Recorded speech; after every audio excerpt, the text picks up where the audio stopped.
I was going to call 100 Oh my God. for sale by owners. This sounds like torture. Ultimately, you failed at the whole system. the whole thing. I think I'm not laughing at you, just laughing near you.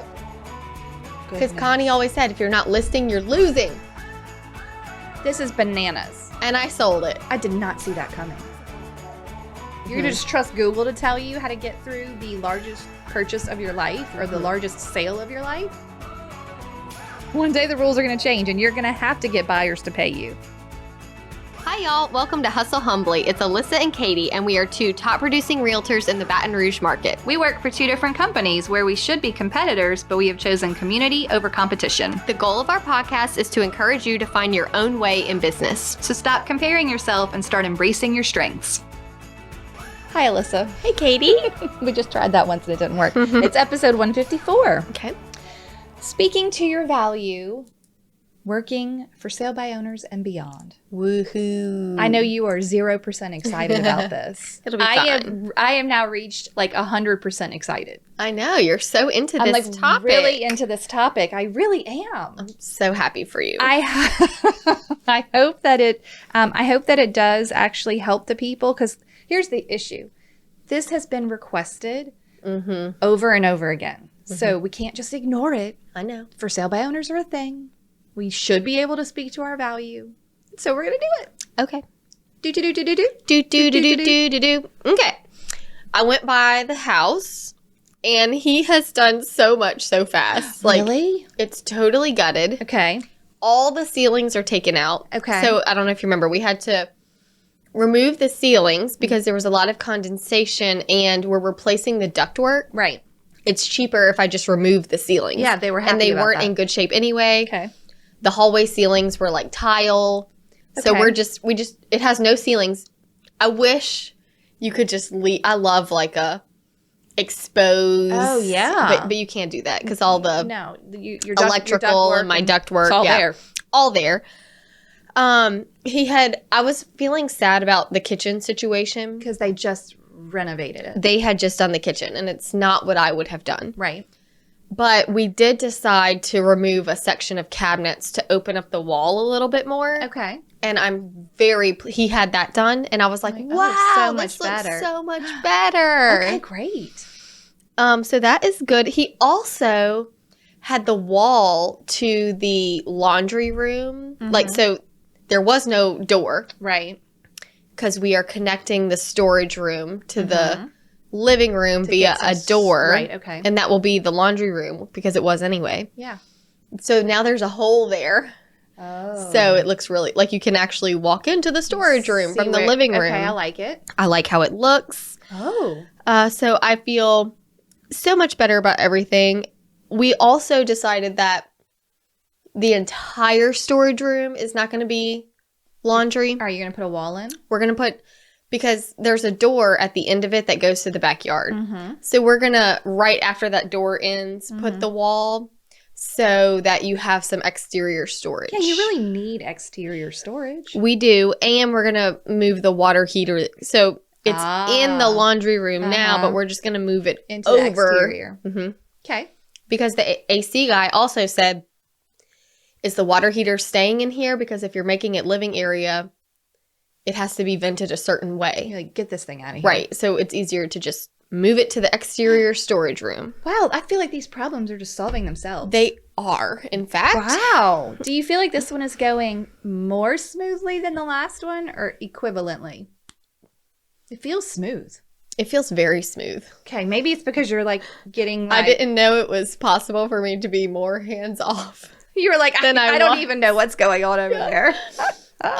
We are trying to figure out the bathroom layout. Okay. It's a huge space, but it's just hard to figure out because of where the plumbing is without doing something major. Bathrooms are tricky. Yeah, like, do we do a tub shower combo? I would love to do a tub and then a separate shower. We technically have the space for it, but with where the toilet is, we would have to do some major rerouting of plumbing. We don't really want to do that.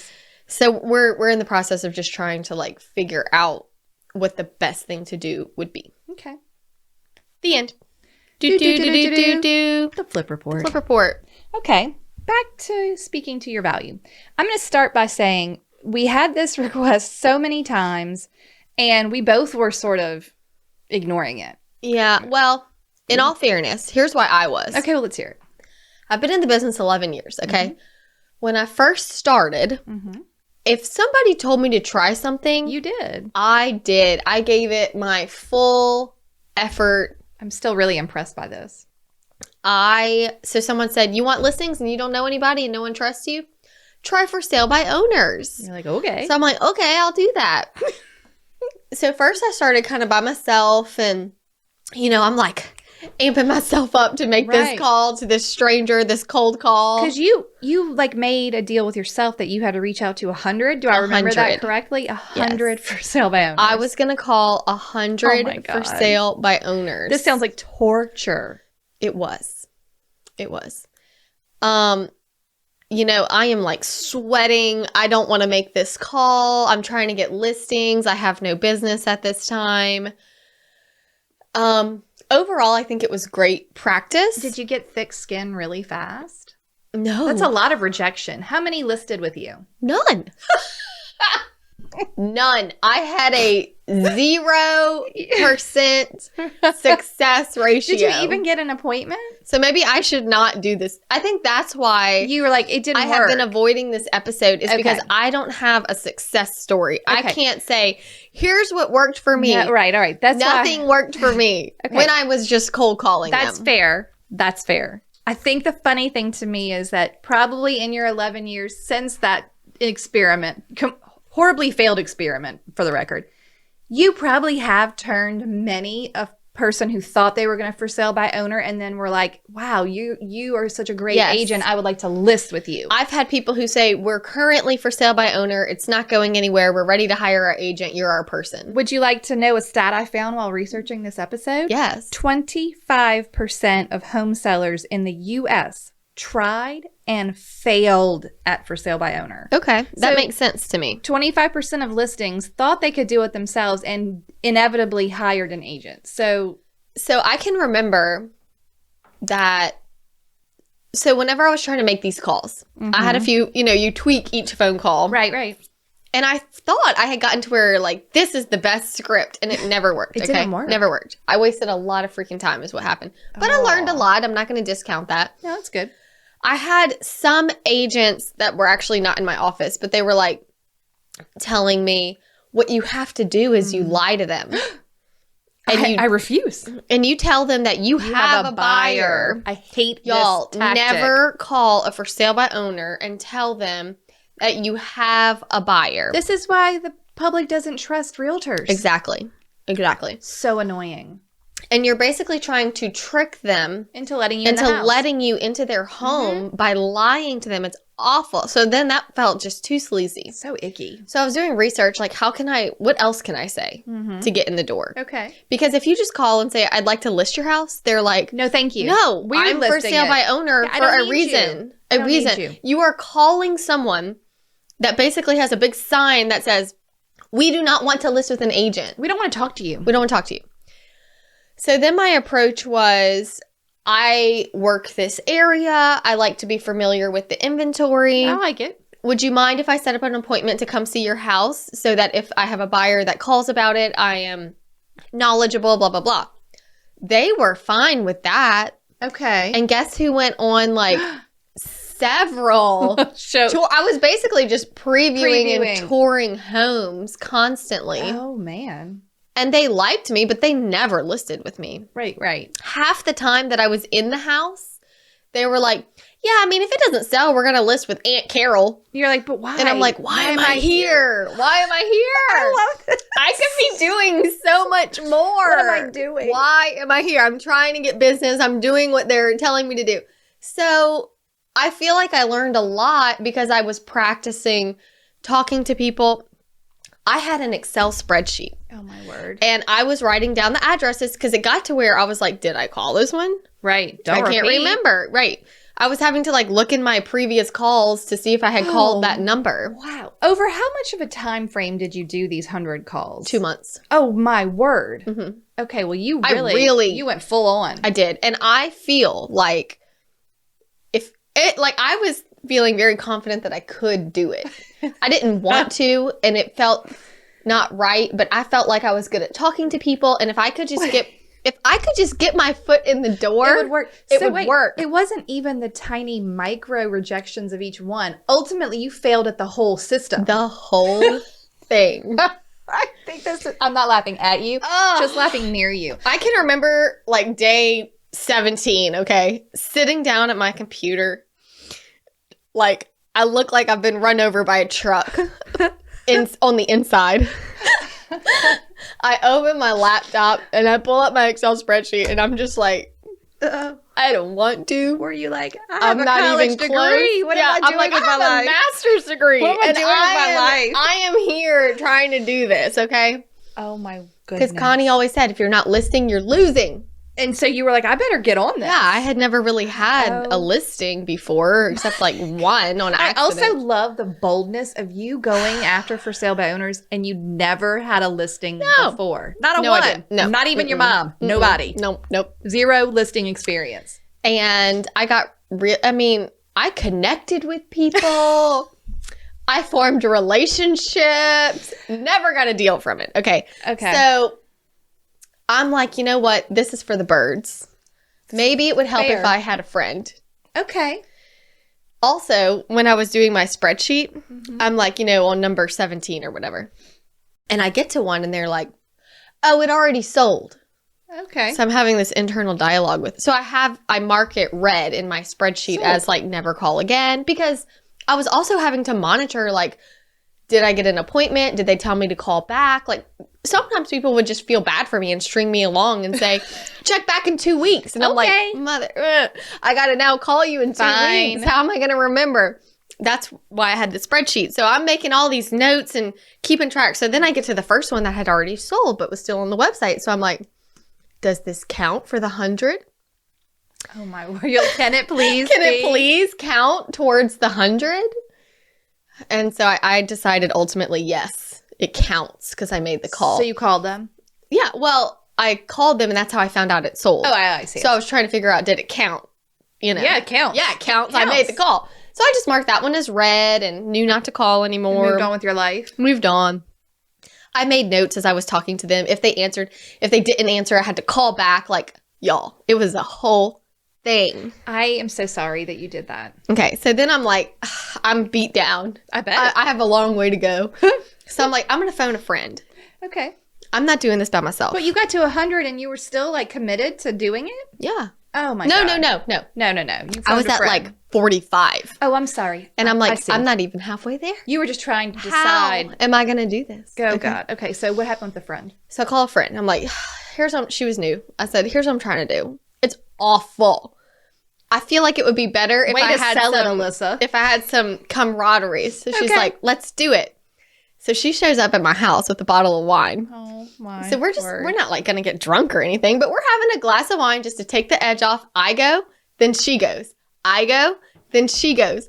And like, we're like laughing and like while she's making the call getting rejected, I'm like silently laughing, like marking them off the list. And so we're just doing this together. And I will tell you, it was way more fun. I bet.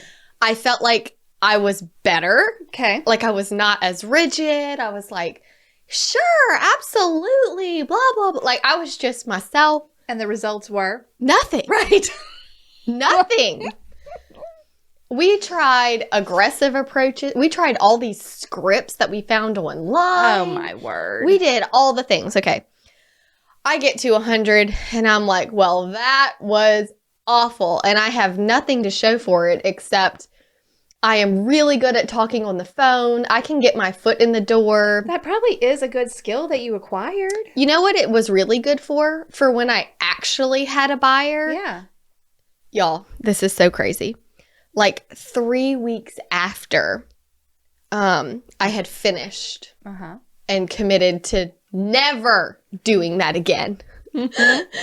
I have a A buyer. real buyer. A real buyer. Who wants to see a real for Who sale by wants owner? to see a real for sale by owner that had just listed. So Oh. it was not someone I had called. Thank goodness. Because at this point, I had called every for sale by owner in Baton You had Rouge. to have. 100's a lot. Yeah. Yeah. It's a lot. So then you had to reach out to an actual. Yeah. But you know what? I was not scared No, at all. I bet you weren't. I feel like I was very in tune with the mind of a for sale by owner. That's a good point. And they were very excited Right. You had a real buyer. that I had a real buyer. And I was very excited to have a real buyer, like a real reason to call. Yeah. And I showed it to them. It wasn't for them. It was a great house, not for them. But I left them all this great feedback. And a week later, they called me and were like, hey, like we had a lot of agents show our house, but you were really the only one that was acting like a professional. You gave us excellent feedback. No one else would even answer our call when we were asking for feedback. Oh. We're at a place where we have to sell. Like, would you list it for us? Wait, did this really happen? Yes. Oh my God. Yes. This is so amazing. And I went, holy like, Yes. what? After all I just went through? No, but that is what built up your ability to call and I be know. professional. And Within, it did work. This is wrong. We're back. I'm taking it all back. I got the listing. You got the listing. It was one of my first listings ever. This is bananas. And I sold it. I did not see that coming. Yeah, that's how it all played out. Okay, so success. Isn't that funny? You did get one listing. Yeah. Not from the 100 calls, but from what you learned from the Yes. 100 calls. Yes, I did. And it Okay. also was very eye-opening to me that the realtors who were showing a for sale by owner were not treating them like in a professional way because Right. they just didn't feel like they had to. They were like throwaways. When really, like, every person that you come in contact with yeah, is a potential. for sure. So how are you treating people? Are you leaving good feedback? What are you doing? Yeah. Oh, wow. Can you even believe it? That story is amazing. Oh my gosh. I did not see that ending coming. Okay. No one else did either, for the record. It's so funny. Okay. So you were avoiding it because of this terrible taste in your mouth from the actual activity. I was avoiding it because I'm like, I've never done it and I don't want to give advice on something I've never done. And then we received an email from dear sweet Danielle, one of our listeners who's been around forever. And I'm going to read it because Okay. this email is what made me say, okay, I can do this episode. I can do it. She says, hi, ladies. I was listening to a recent episode, and again, you were talking about why it is so important to know your value and be able to articulate your value. And I was thinking that I would love it if you had an episode dedicated to articulating your value that I could listen and re-listen to in order to pump me up and inspire me before going into listing interviews, talking with for sale by owners, going over commissions with clients, or even just conversations with people in my sphere who don't necessarily see the value of using a realtor. Mm-hmm. Obviously, this topic is sprinkled throughout each episode of the podcast, but a whole episode dedicated to what to say and how you can respond, and just reminders of how to express why realtors are so vital and how to share your strengths, gifts, and knowledge in a meaningful and non-salesy way.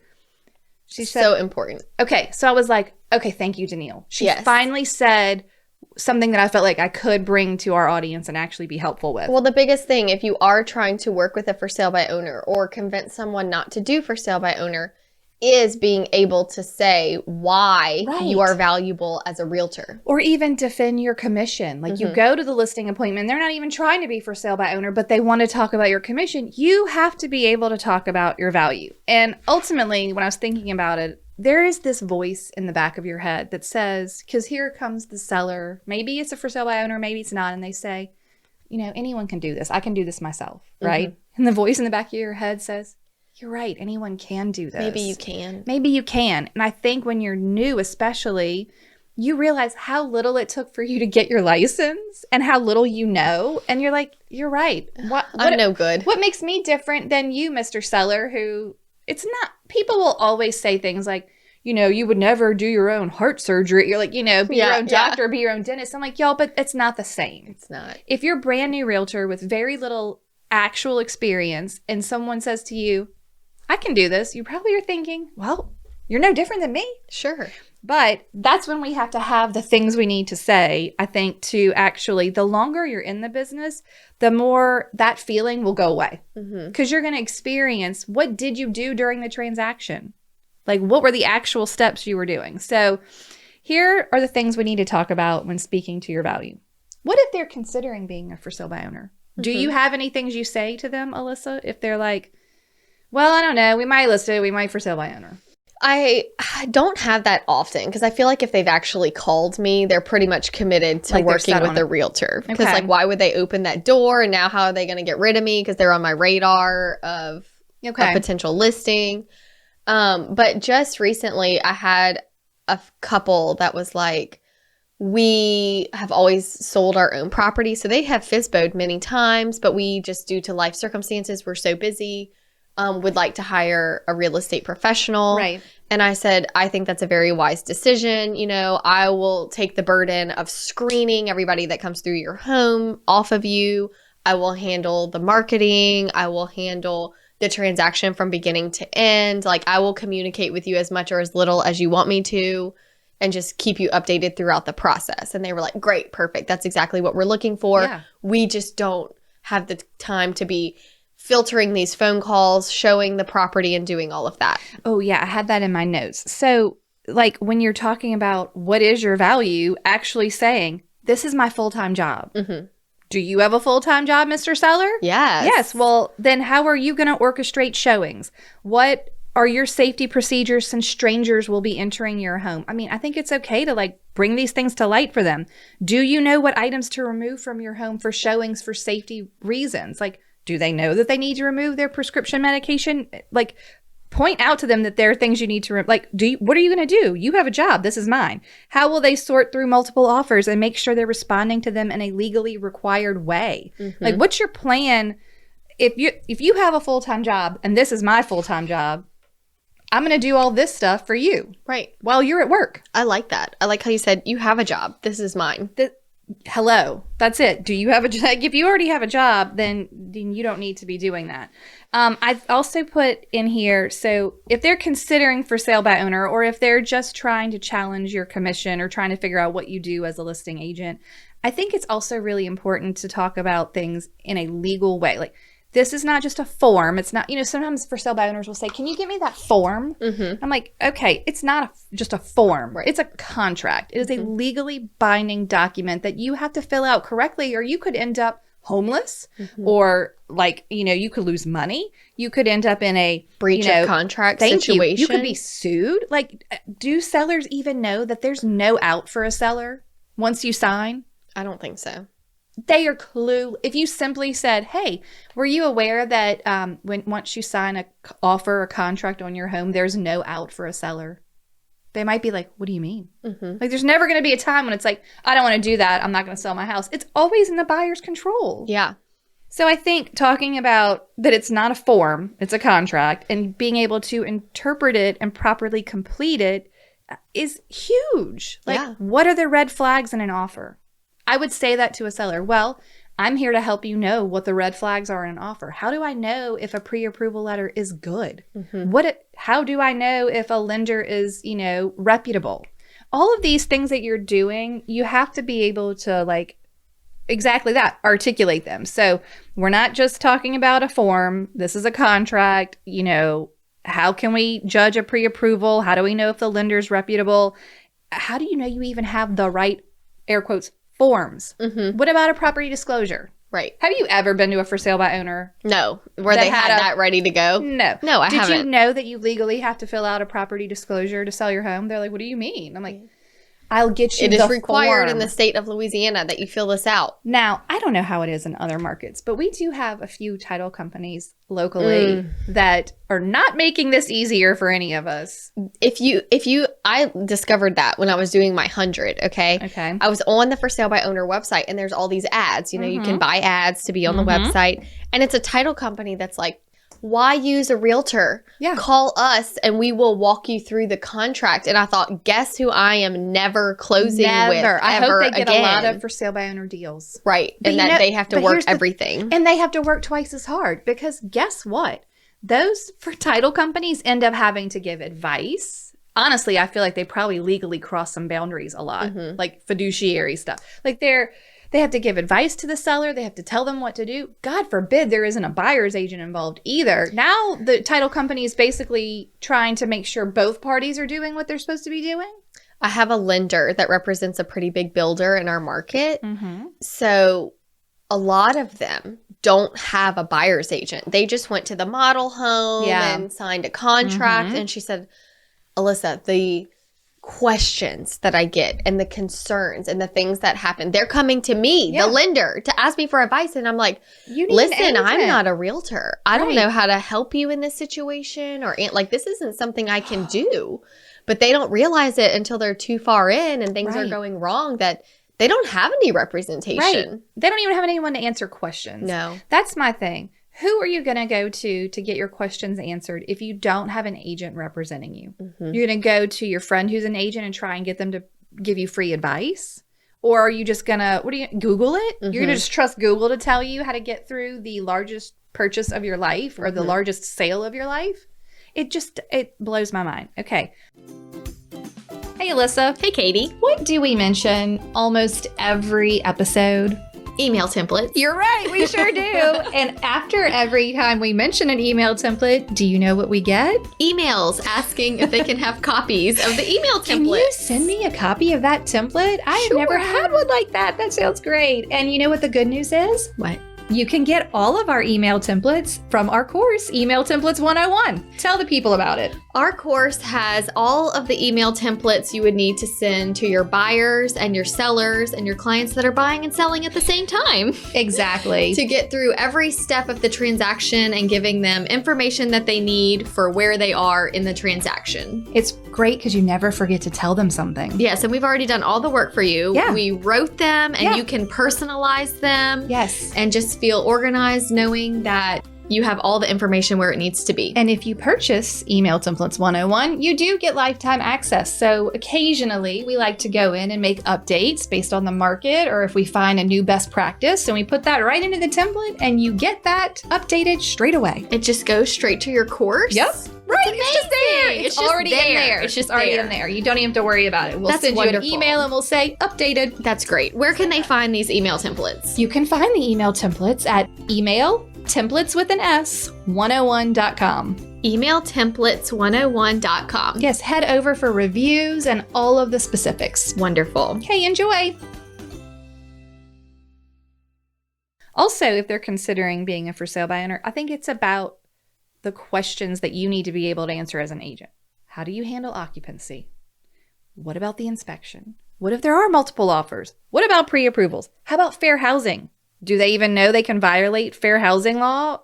Like taking a buyer love letter? Like, do they even know appraisals, title issues? Like everything that you do, I feel like I saw when I was first early in the business. I remember someone clipped out an article from the newspaper for me that had 187 things your realtor does for you. Wow. And it listed all, because it's all the little things. Yeah. Well, that's what I was just wondering as I'm listening to you talk is there's so many things, but how we can't communicate that in one meeting. How do we do it by making a form that states it? I mean, what do you think? Yeah. Like what am I getting paid for? Like, what is my value? Like list out the main things. What, navigating a low appraisal, figuring out how to negotiate a repair request, like how to vet a pre-approval letter. I do think you could probably bullet point these things as these are the things that I'm going to bring to the table. How are you able to do this without me is kind of the... it would be fun if we did this like in the community. Like in the Hustle Humbly community. Yeah, that would be not fun. the Baton Rouge community. Oh, wait. Right. Like hey, maybe friends. we could get in our group Hold on, let's and see. collaborate and come up with like a good The list. I think that would be great. And get a form together when for the does community. this come out? Today? You're never going to believe this. What? The doors are open right now. What? Yes. Great. This is the last day, though, the last 2 days. So okay. If you've listened to this episode and you want to come jump in community, then you can go to the website, hustlehumblypodcast.com, and find out about it. But basically, we have a community group. You can join it, and the doors are open right now. And we do random things like this. We collaborate We're together. going to all work together to come up with a value list that we can share. Can add to our materials. Yes. Or like you could put your own logo let's do it on two it. ways. I have an idea. Let's do it 2 ways. We'll do a list that you could put like in a seller folder. Okay. But let's also do it as an email template. Like if for someone, value. Yeah, but more conversational than like a bullet point list. Yeah. We're going to do it. I We're love gonna do that. it. Okay, I wrote it down. Okay, so we're going to do that. While you're writing that down, I want to read an email that we got from Kristen, another listener. Okay, because I thought it was an interesting way for us to kind of like get a case study, if you will. Okay. All right, Kristen said, I would love y'all to talk about FSBO compensation and conversations with them about it. I recently had a buyer go under contract with the FSBO, and the seller said, why should I pay you? Your buyer hired you to represent him. And we're not going to go down this rabbit hole, Valid. right? The side note, she says, I know it was a little underpriced. I also knew from the seller that he had a contract fall through, and he told me the sales price amount, which was $10,000 less than his list price, okay? So she made an offer amount high enough to cover some of the buyer closing costs and the commission. Okay. She said she was off by about $1,000. But basically, Perfect. she was like, she and the buyer decided the buyer was willing to pay more than the seller was willing to take, which was going to even all that out, right? Okay. So they basically did pay for her. She said, she didn't tell the seller any of that, but he did the math and figured out he was basically netting the same amount and begrudgingly said, okay, to paying her. Okay. So that's what, basically he was like, fine, I'll pay you. It's the same. But when he said, why should I pay you? Your buyer hired you to represent him. She says, I have to say I froze. I hadn't run into that in a very long time, but I think we were going to run into it more often. I basically let him keep talking and talk himself into paying me, but that's an anomaly. Yeah. But that is a negotiation tactic. Right. Just being Just quiet don't say anything. and letting them convince themselves. Okay, but I did make some notes on how to handle this. Okay. Number 1. Be ready with stories of things that went wrong for previous sellers, like the buyer didn't get everything to the lender in time and the closing had to be delayed, which delayed or jeopardized the closing for the seller's new house. Yeah. So say, I'm here to make sure my buyer does what they're supposed to do, right? Yep. Like I got to manage this buyer. Number 2, maybe the buyer, this is another thing that could go wrong. Maybe the buyer asked for way too many repairs and had no agent to rein them in or tell them what is customary. Right. Right. Expectations. So, keeping that, I'm going to help you, Mr. Seller, by keeping my buyer in line. Again, same kind of thing. Or what if the buyer's appraisal came in low and they did not have the money to come out of pocket? So the seller had to come down, but an agent could have challenged the appraisal and sent new comps. That is good. Mr. Seller, if my buyer's appraisal comes in low and I'm not around and they don't have the money, you're going to have to come down on the price. Right. If I'm here, maybe I can help you get this at a higher price. So I think that, I have a couple more. Okay. Or the buyer wants to contact / sue the seller, go after a legal proceeding post-closing for something that is wrong with the house. If they had an agent, perhaps they would have been able to explain to them what an as-is sale is. Mm-hmm. So, hey, Mr. Seller, as an agent, I'm going to help my buyer. They're going to call me first and be like, hey, the AC stopped working in this house I just bought. And I'll say, I'm sorry that happened, but they're like, I want the seller's number. No, this is how it is. This is how it is. Yeah. It's as is. And I also made a note. I don't like this talking point, so please don't use this. Well, Mr. Seller, you'll get a free agent when you buy because the seller pays. Please don't do that. Just talk to the actual value that you're providing. NAR has actually been really advocating, y'all, do not tell buyers that it is free. You're not allowed to use an agent. Right. We are not free. No. You are getting compensated. And it's important that they know and understand that. Yeah. Mm-hmm. Mm-hmm. Do you have any other things you would like to tell Kristen about her situation? It's I'm not going to lie. Like, it is a hard situation. It really, even as an experienced, confident agent, there are times where, depending on if I'm like tired or haven't had my coffee, it's hard to just spit out your value. That's the thing. Because neither one of us are script people, right? No. So I don't have this stuff prepared off the cuff. And if the seller comes at you kind of sideways or rudely, you might be like, I know. I don't know what to do. It's a lot. How aggressive are they being? Sometimes they're very aggressive. Because they're not going to be sweetly saying, well, tell me about your value because I don't want to pay you, but I want to listen. Right. You're going to have to be kind of firm, right? Yeah. Well, listen, Mr. Seller, you have a full-time job, or what are you going to do when the buyer doesn't get all the stuff to the lender, or the appraisal comes in low, or they want to ask you for a million repairs that aren't appropriate? There are so many things that are involved in a real estate transaction that really take a professional to navigate. Everything from the contract to the inspections to negotiating our way through that to getting through the financial process with the title company and the lender and the appraiser. I am going to guide the entire transaction from before we even make an offer to even after we close. That's perfect. The end. There's your script. Yes. Script written. Yes. And I like to just remind them of like the highlights of it, you know? Well, yes. And if they then press you, you can always have specific examples. But ultimately, sometimes it's not going to work. Mm-hmm. I mean, like, we also have to just be mindful that I'm not going to lie. I have one right now. That's not, what is it?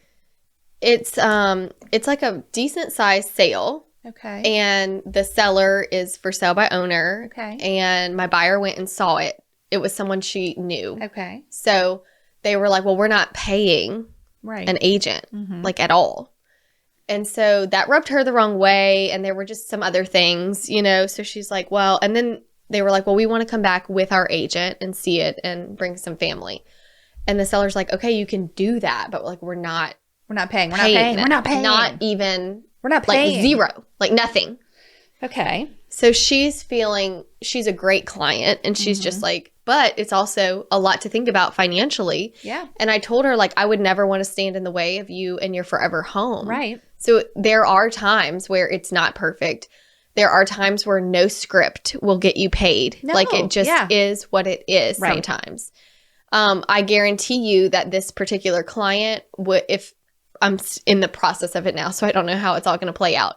But she is someone that I would not ever want to get in the way of her forever home. I know what her heart is, and I genuinely believe that she would overwhelm me with referrals for the rest of her life. Right. But if you're an agent that takes it just totally personal and hurt, you know, and let them know that you're hurt or whatever the situation, it could also hurt your relationship with that person, and you don't want that to happen. No. Because at the end of the day, it is business and it is what people want and what they live. So we were going to go see it, and then she said, well, we just got to offer. So and so I said, so okay. you dodged the bullet, or right? I said, well, what is the time frame on your offer? Right.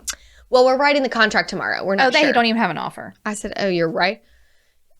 You're writing the contract tomorrow, so you don't have an... Anyway, she was like, let's just hold off, my buyer. Let's just hold off. I don't know. I don't know if I want to... Get involved in a multiple offer? Yeah, I'm already feeling stressed. I feel like it shouldn't be this difficult. I feel like this could just be a sign. Okay. So then a few days later, my buyer texted me and was like, so guess what? I said, what? She said, they just reached out and were like, hey, the contract didn't work out. The buyer's financing wasn't solid. They just reached out and said like they would pay an agent 1%. Oh. And I'm like, okay, what do you think? And so she's like, I don't know. Like, I'm still just like not 100% at peace with the whole thing, but I do love the house. So we're actually going to look at it tomorrow. Okay. So I don't know. Wait them out. 25% of sellers fail. Well, here's what I told her. I said, owner sellers. Because she's all, here's the other big thing. We're also concerned about the price. Oh. It is up there. Okay. By about $20,000. That's a lot. To a seller that's like, I'm not coming down $1,000. Right.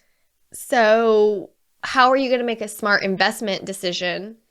Is it even going to appraise? Right. Oh. So it's hard because they're trying to play hardball, but then at the same time, they've already come back to you. They've already come back. Like, it's almost like, don't go. Like, make them sweat it. So we're thinking about going and maybe even just making an offer that is not what they are asking, but a real offer on paper with a real show them what a real offer looks like. Right. From what I have gathered, I don't even know if they ever had a contract in place. Okay. They were just dealing with the public who had no representation, trying to figure out verbals, no pre-approval letters. What a mess. So at this point, she's like, you handle the communication. So I set up this appointment. Okay. Introduced myself as the realtor. They were like, fine, you can come tomorrow.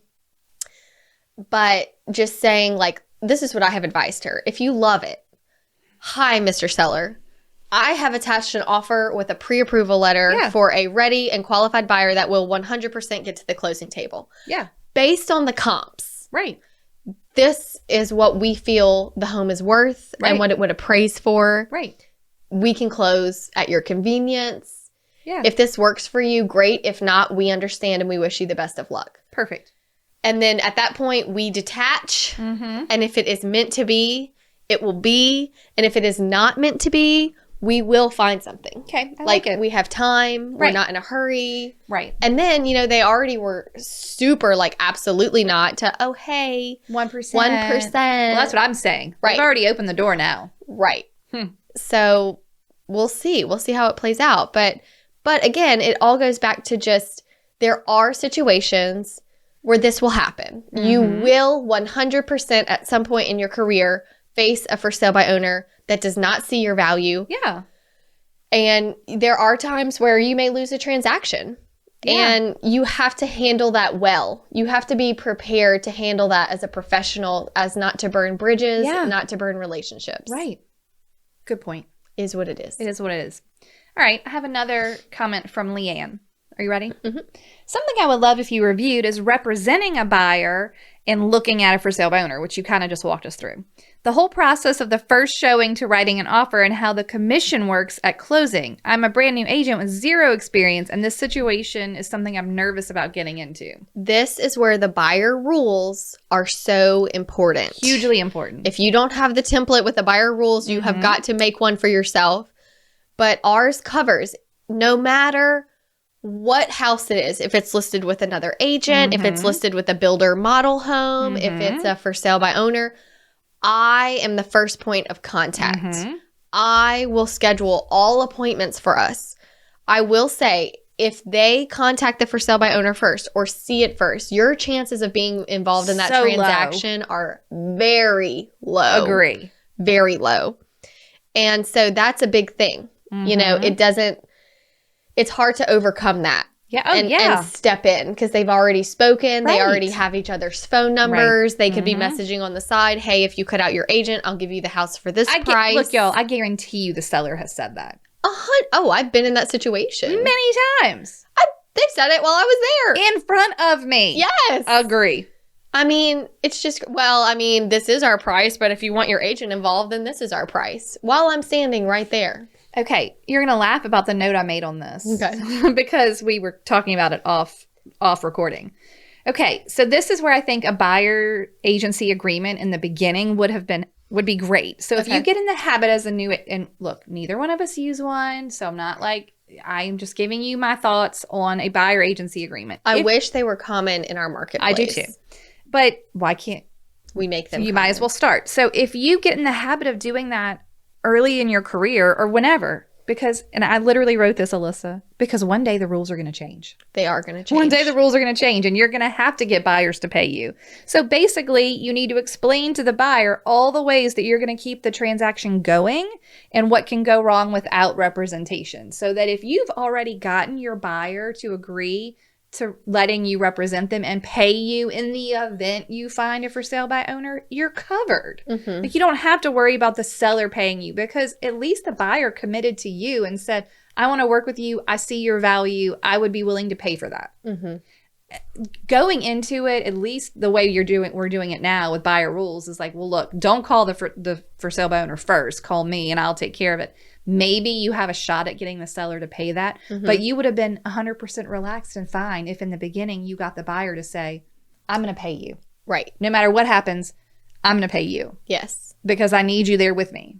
And this is why. So I just think it's something, and we're going to maybe talk about this at another time. And it's hard too in this situation because it's one thing if they're willing, but are they able? Right. Financially. Right. Sometimes it's a financial thing. I mean, you're working with a buyer that has just enough for their down payment and maybe their closing costs. Right. But if you have to tack in that, it's just going to be very hard. Even if they would love to, sometimes they just can't. I know. So it's really kind of a catch-22. I know. But at least try that. Mm-hmm. Okay, good luck, Leanne. I know. Because I don't know. No. It might not work out. It might. Okay, so let's talk about what is your value. Because I know some people are listening to this and they're new maybe. And they're like, I don't feel like I can talk to this very well.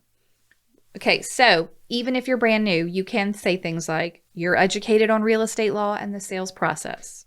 You've been trained in reading and interpreting contracts. I mean, you have to do all that when you do your post-licensing, right? Mm-hmm. You have X amount of experience. So for you and me, this is not as hard. Right. Look, I've been around X years. I've done this many transactions. I can speak to my value because I see it every day when I do it. I think having a resume handy, Helpful. You could even, I have even one time submitted an offer to a for sale by owner and said, by the way, here's a copy of my resume. Yeah. And it doesn't matter if you're new or not. There are plenty of things. If you have designations, if you are part of anything at your office, use your broker stats. Like there are so many things you can put on a resume. Yep. That's what I put in here too. So when you say you have X amount of years of experience or transactions that will help the seller to avoid headaches, full-on failure to achieve goals as a buyer or a seller. If you're brand new, you have access to someone who has X amount of experience. Mm-hmm. So if someone said, well, what is your value if you're brand new? Oh, well, my mentor is Susie, and she has 20 years of experience and is one phone call away. And I can talk to her anytime. Right. This is where I had also noted what we talked about before, which is this is your full-time job. That's what is huge. my value? Huge. This is my full-time job. You got a job. I've got one. This is what I'm going to do. The other thing, your value is predicting and overcoming obstacles before/when they happen. I love that. So that's a huge part of our job. Huge part of your job. Like that's the biggest part of your job. And the last thing I had on what is your value, keeping a transaction moving in the right direction and knowing what needs to happen and when. Mm-hmm. Okay, so my example for this one is, I don't know how to build a house. My husband does. I don't. You have to do things in a certain order and at a certain time or things won't work, right? Or you're going to hold up the whole process. How does a for sale by owner seller know that a CD has to come out 3 days before closing? Mm-hmm. How does the for sale by owner seller know that an appraisal takes at least maybe a week to come back? So just this week, I had someone call me and was like, hey, Alyssa, I own this lot. It's not for sale, but I had someone contact me that they want to buy it. Is there like a form for that? I need the form. And we were thinking about like they wanted to do like a longer due diligence period, like maybe 60 days. And I'm like, hold on. Do you know that it's 10 days? Typically in our market, right. 10 days is enough. Well, they said they can't secure the loan. I said, well, you don't secure the loan in 10 days. You have a commitment and a pre-approval and you have a time frame to get all your documents, but the loan doesn't have to be completed in the inspection period. Loans take 30 to 40 days. I mean, but the questions were, I was like, is this really what people think? They don't know. And they were like, well, the deposit, like, how do we make sure that, like, we were thinking we would collect like a $20,000 deposit. And I was like, oh, wow. Did you know that it's like $1,000 in our market? And he was like, well, no, but I mean, what if we want this? I'm like, I mean, if they'll do it because they don't have an agent advising them that a $20,000 deposit, the buyer, isn't typical. So the buyer's probably like, okay. And then my seller, my not seller was like, right. Well, we don't want it. We don't want them to get the deposit back. Like if they cancel, we want to keep it. I'm like, sure, well, you want their $20,000. Of course. Well, then you would just write that in the purchase agreement. It was just crazy. You were like, my mind is blown. Yes, the questions. I was like, I don't even understand how to answer this because it doesn't make sense. Like this seller was about to pull one over on that buyer. For sure. And the buyer would, and not even maliciously, just like I'm gonna get what I'm gonna get. They just thought, well, if you want it, here you go. What? And I said, well, this is also different because you're not even taking it off the market for someone. So you're expecting like it's not even on the market. So if they cancel, you've lost nothing. Right. It's not like you've lost marketing time because it's not for sale. Right. So putting up this giant deposit that you never get back for your time. Right. It doesn't matter. But they're going to sort it out themselves. And who knows what this poor buyer is about to fork up. Oh my gosh. I know. People lose thousands of dollars when realtors aren't involved, and yet they don't want to pay the realtor fee. And I said, well, why is this buyer so worried about the financing? Right. That's a long time. Yeah. Like, clearly they don't have their ducks in a row and they're about to put up a non-refundable $20,000 deposit. But for something that's not on the market. None of it made sense. Agreed. And I just went, okay, here's the form. Good luck. I'll tell a quick story. I'm working with an agent right now, new agent. I didn't know at the beginning, the onset of the transaction, because the purchase agreement was very well written. Mm-hmm. They won in multiple offers. Great.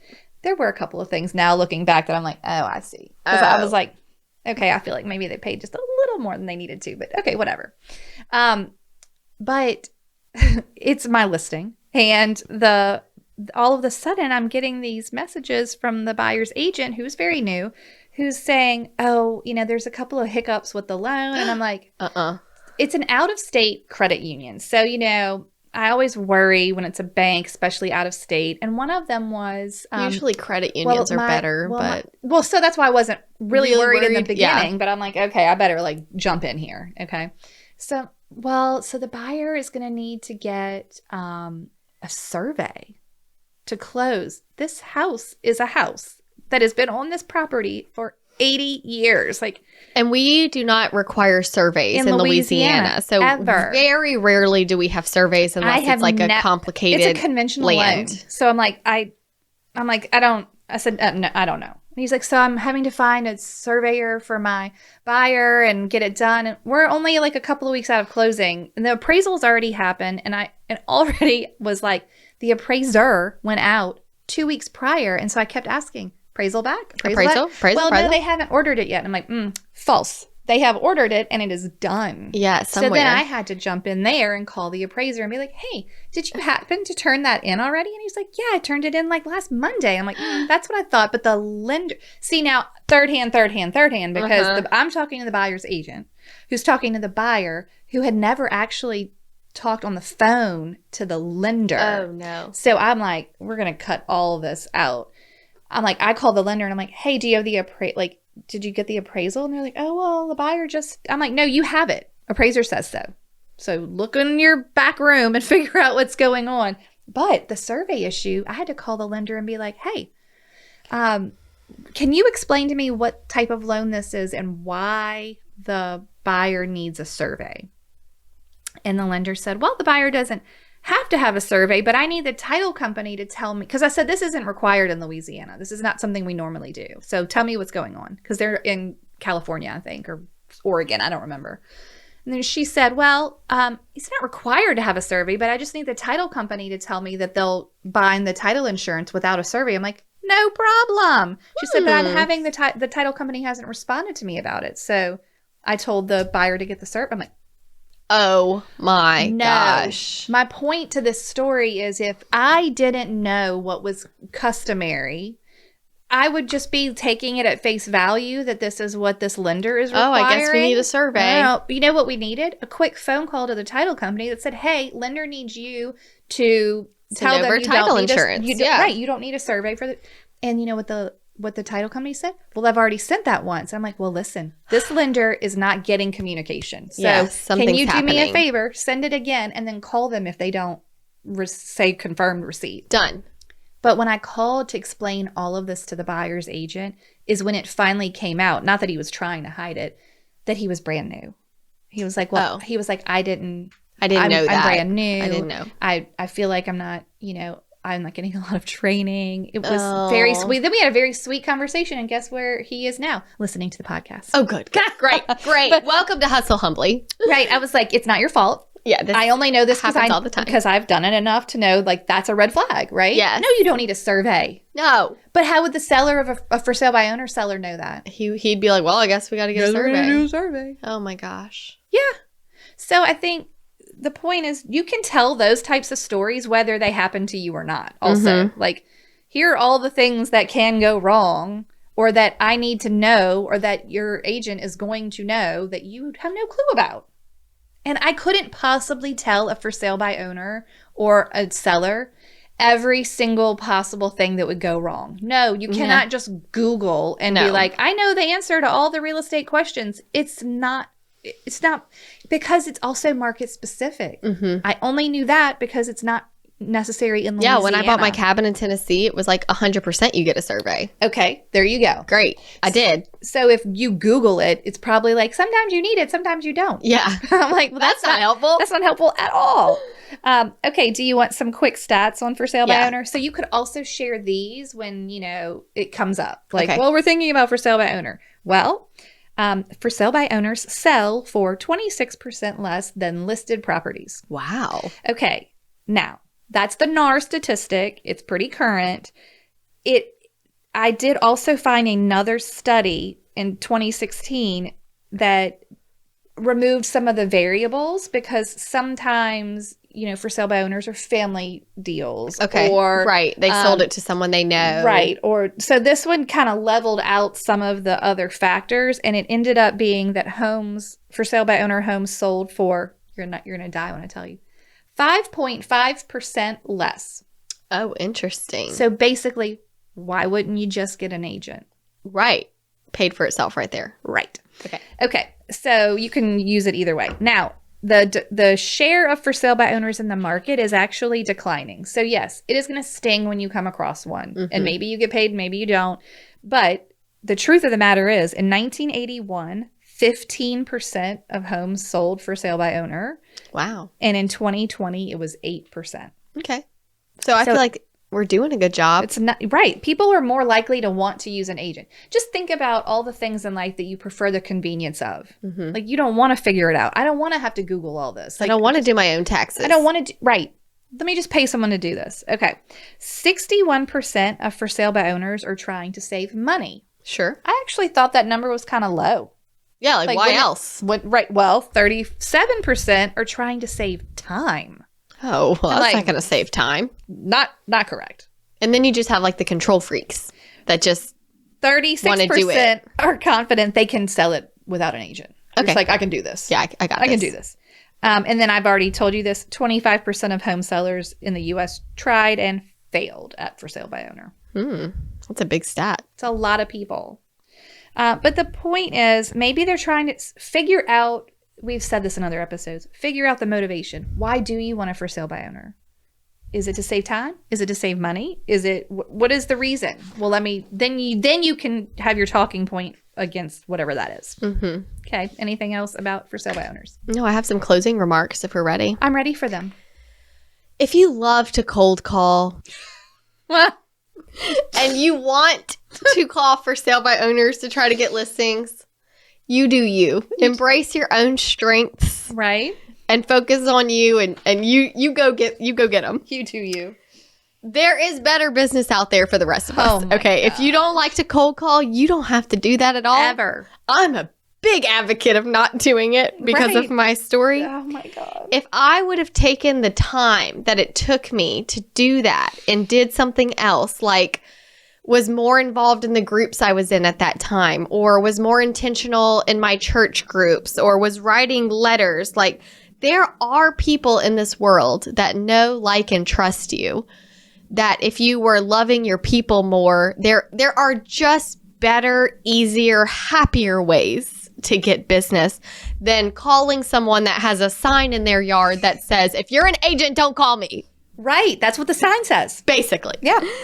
So even if you're not calling for sale by owners to get listings, this episode is great to just speak to your value. Yes. We are going to encounter for sale by owners. I'm encountering one now, and I might not even get paid at all. Might not. And that's okay. Yep. It happens. It happens. But just being prepared for how to handle the rejection so you don't burn the bridges, knowing how to speak confidently to your value. There is a lot of good that comes from these situations. Well, having these, like this list in your head that you can easily articulate is just as helpful when a seller says, why am I paying you this much money? Yeah. Here's why. Here's why. The end. The end. That's all I got. Okay, I love it. Let's toast. This toast is from Emily Neely in Lafayette. Okay. She says she would like to toast to Sharon Steen. When I was a new agent 8 years ago, she mentored me and took me under her wing. She had over 30 years of experience and gave me a solid foundation, and I will always thank her for that. It says, new agents, get yourself a mentor. If you have to wrap yourself around their ankles, LOL. Oh my gosh. Oh, wait. And to Kimberly LaFleur, she gave her an idea for a topic. Okay, I'm trying to go. I love Kimberly. I know, we've already toasted Kimberly before. Yeah. Okay, she's always pushing local agents to be their best. Can I toast too? Sure, why not? Yeah, we're doing it. Okay, Emily, we're doing two. So to Sharon and Kimberly. Kimberly is always encouraging everyone to just be their best. Just do your best. So thank you, Emily. Yeah. And we always appreciate you guys sending a toast and sending a topic. And thank you for harassing us over and over again about this topic. We're done. We can delete it from our you spreadsheet. Guys can all we did it. Thank Danielle, because truly her email was the tipping point when I was like, fine, we'll do it. I can do this. This was great. I can do this. I will say I enjoyed it. Oh my gosh, okay. I'm feeling good. I'm feeling great. That was a good one. Okay, bye y'all. Bye. Thank you so much for tuning in to the Hustle Humbly podcast. Let us know who we should toast to for the next episode. Be sure to follow us on Facebook and Instagram at Hustle Humbly Podcast. If you have an episode, topic, or question, please email us at hustlehumblypodcast@gmail.com. Be sure to subscribe to the podcast and leave a review. See you next week. Bye. This is the good life.